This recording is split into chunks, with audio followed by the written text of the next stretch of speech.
Suðunundan Vatnajökli, nærri Kirkjubæjarklaustri, rennur Hverfisfljót.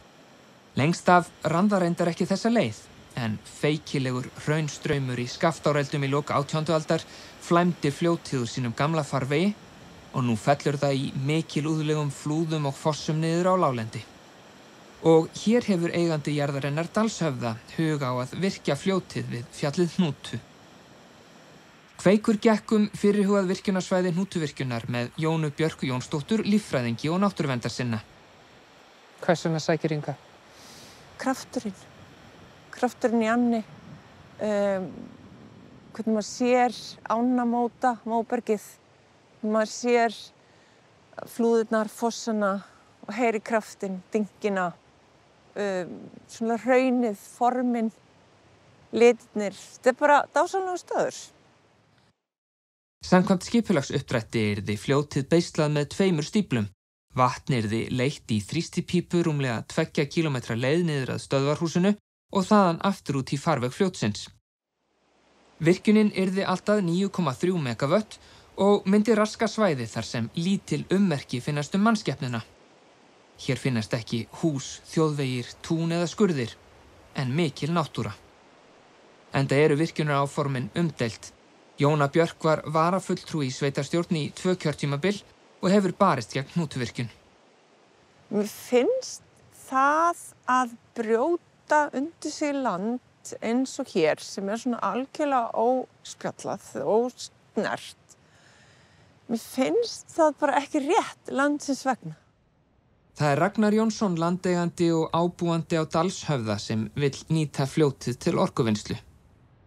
Og fyrst og fremst náttúrulega fyrir það til að nýta hlunnindi jarðarinnar til tekjuöflunar, náttúrulega, hugmyndafræðin sú. Og af því að jörðin býður ekkert upp á mikla möguleika sem landbúnaði jörð, ekki hefðbundin landbúnaði sem var stundaður þarna, vegna lítil ræktunarmöguleika út á hrauni og fjöllum. Hnútuvirkjun fékk falleinkunn hjá Skipulagsstofnun þegar hún fór í umhverfismat. Niðurstaðan var að hún myndi hafa verulega neikvæð umhverfisáhrif. Álit Skipulagsstofnunar var mjög neikvætt.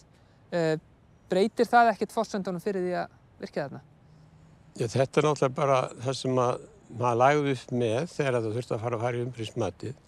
Það bara að fara eftir þeim lögum og reglugerðum sem í landinu. Það hefur maður fylgt út í að ídrasta. Neðan við fyrirhugaða stíflu eru fossarnir Faxi og Lambhagafossar og rennsli í þeim minnkar eðli málsins samkvæmt þegar hluti jökulvatnsins verður leiddur frá stíflunni niður á láglendi í röri í stað þess að vatnið streymi fram árgljúfrið. Mikilfenglegustu klettamyndanirnar eru þó ofan við stíflu og þeim verður ekki raskað. En auðvitað skerðir það upplifunina að þegar þú ert að horfa á það svæði að þá verður hérna stíflugarður, það verður náttúrulega vegur og það verður náttúrulega mjög raskað umhverfi.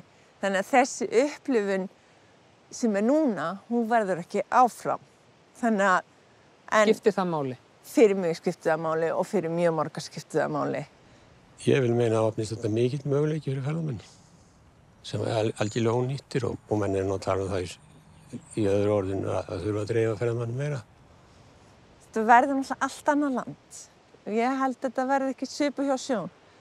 Þetta of stór fórn fyrir of lítið.